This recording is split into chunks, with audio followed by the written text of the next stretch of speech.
Hi, I'm Bitaria from Thea Fun English. Welcome back to my channel and let's learn more about English grammar. Today we are learning about subject-verb agreement. Kita belajar tentang salah satu unsur penting dalam kalimat bahasa Inggris yaitu subject-verb agreement.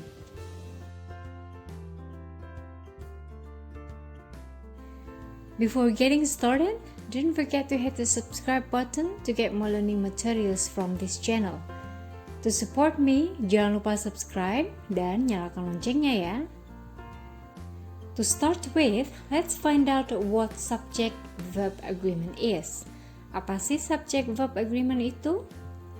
Subjects and verbs must agree with one another in number, singular or plural. Thus, if a subject is singular, its verb must also be singular. If a subject is plural, its verb must also be plural. Jadi, dalam subject-verb agreement harus ada kesesuaian antara subjek dan kata kerja.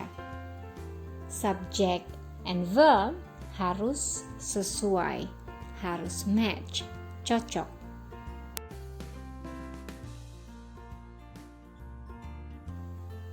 We water the plants in the morning. Apabila subjeknya plural, jamak, maka bentuk kata kerja yang digunakan juga adalah bentuk plural. She waters the plants in the morning. The subject is singular. Bentuk subjeknya singular, tunggal. Maka, bentuk kata kerja yang digunakan dalam kalimat ini juga adalah bentuk singular. Let's get closer to each point. Mari kita simak sehingga bentuk subjek dan predikat dalam bahasa Inggris menjadi lebih jelas dalam struktur kalimat bahasa Inggris.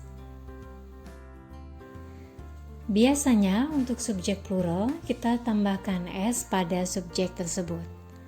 Cup menjadi cups, table menjadi tables, book menjadi books.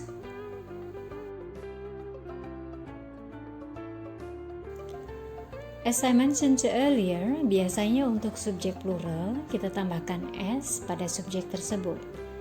Cup, cups, table, tables. Pada subjek yang plural, bentuk kata kerja yang mengikutinya tidak perlu lagi ditambahkan s, seperti contoh berikut. The cups look beautiful. The cups, noun, jamak, plural. Look, kata kerja, plural, plural verb. Tidak perlu kita tambahkan s. The cups look beautiful.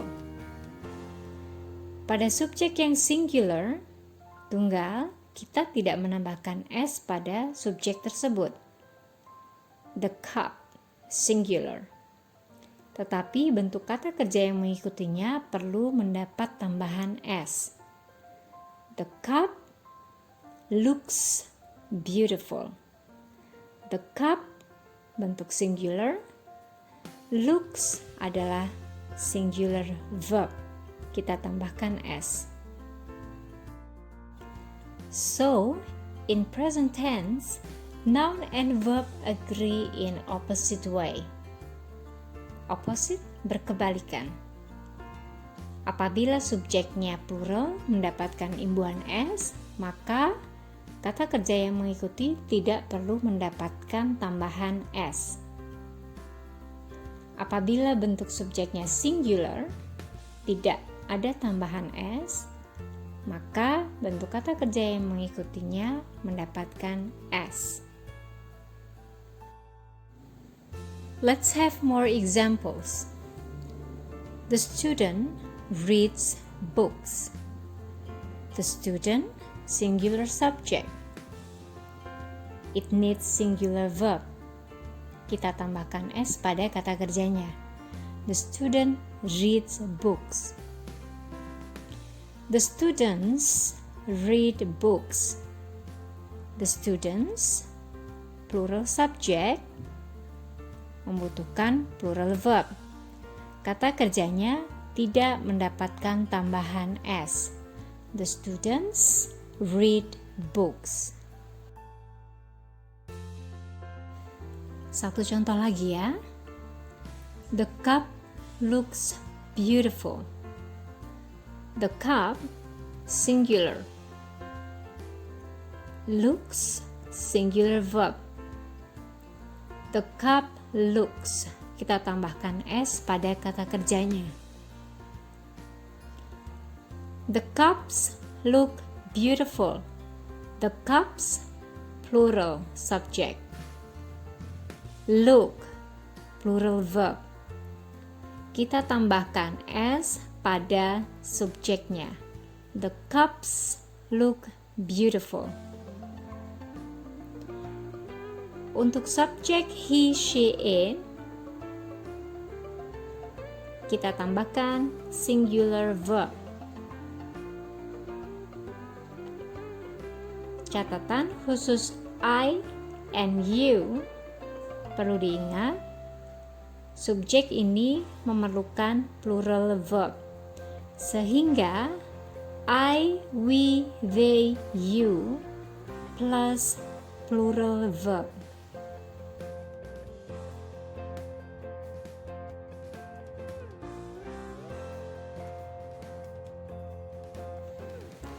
Apabila dalam suatu kalimat terdapat auxiliary verbs, helping verbs, kata kerja bantu seperti do, does dalam present simple tense, am, is, are, was, were dalam continuous tenses, or have, has dalam perfect tenses, maka kita harus perhatikan bagian subject verb agreement karena the auxiliary verbs atau kata kerja bantu ini yang nantinya harus agree dengan subjeknya. The teacher does not speak Korean. The teachers do not speak Korean.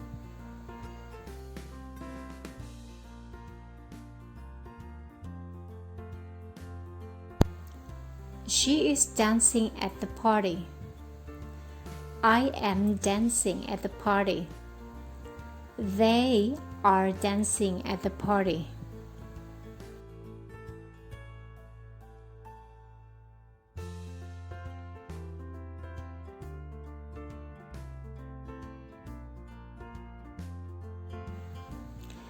Jim has met other students here.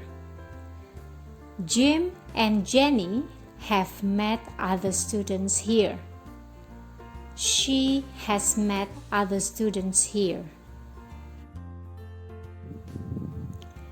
I have learned English.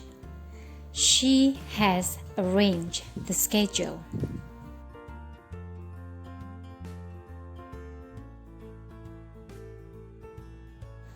Next, modal verbs such as can, may, must, shall, will, would, should, could, etc.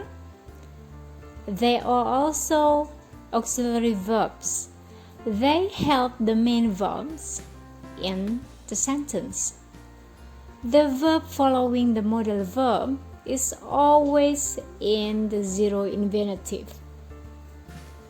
Kita tidak perlu menambahkan s, or ed, or ing, cukup bentuk kata dasarnya saja. Kita lihat contoh-contoh berikut ini. Her colleagues can join the meeting. Her colleague can join the meeting. Bentuk subjek, singular or plural, tidak berpengaruh pada bentuk kata kerja yang mengikuti modal verbs. Her colleague can join the meeting, bukan her colleague can joins the meeting. Ingat, bentuk modal plus kata kerja dasar.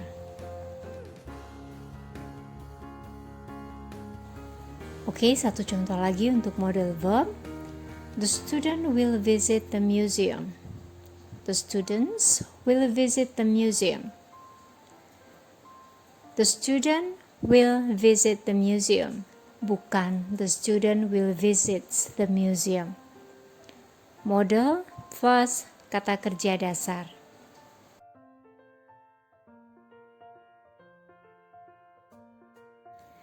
Jadi, kita harus memperhatikan jenis subjek dan jenis kata kerja yang digunakan dalam kalimat. Karena subjek dan predikat dalam kalimat bahasa Inggris harus agree or match, sesuai. Apakah kalian sudah berkenalan dengan indefinite pronoun? Do you know what indefinite pronoun is? They are somebody, someone, no one, everybody, everyone, anybody, etc. Biasanya, kata kerja yang mengikuti indefinite pronoun berbentuk singular verb. Here are the examples. Everyone takes some books to read. No one sings sad songs. Bisa kita lihat, kata kerjanya adalah singular verbs. Verb as dalam present tense. Selain indefinite pronoun, kita juga harus berhati-hati dengan compound subjects. Jenis subjek ini terdiri dari two simple subjects atau lebih yang dihubungkan dengan conjunction and, or, nor. Two singular subjects joined by and berarti subjeknya adalah plural. Subject and subject plus plural verb. Jadi, two singular subjects joined by an, plural subject. Oleh karena itu, kata kerja yang dibutuhkan juga adalah plural verb. My brother and sister learn English. My brother and sister, it means they learn English. What about the form of subject with or? Kali ini kita menggunakan proximity rule, di mana bentuk kata kerjanya bergantung pada subjek yang terdekat. Jim or John learns English. The teacher or the students learn Korean. Apabila yang terdekat subjeknya singular, maka yang dibutuhkan singular verb. Apabila yang terdekat subjeknya plural, maka yang dibutuhkan plural verb. Jim or John learns English. Yang terdekat John, singular subject. We need singular verb, learns. The teacher or the students learn Korean. Yang terdekat the students, subjeknya plural, so we need plural verb. The teacher or the students learn Korean. Now, let's see another form of subject, which is gerund or gerund phrase. Gerund as the subject takes singular verb. For examples, learning about something new is interesting. Regretting events in the past is useless.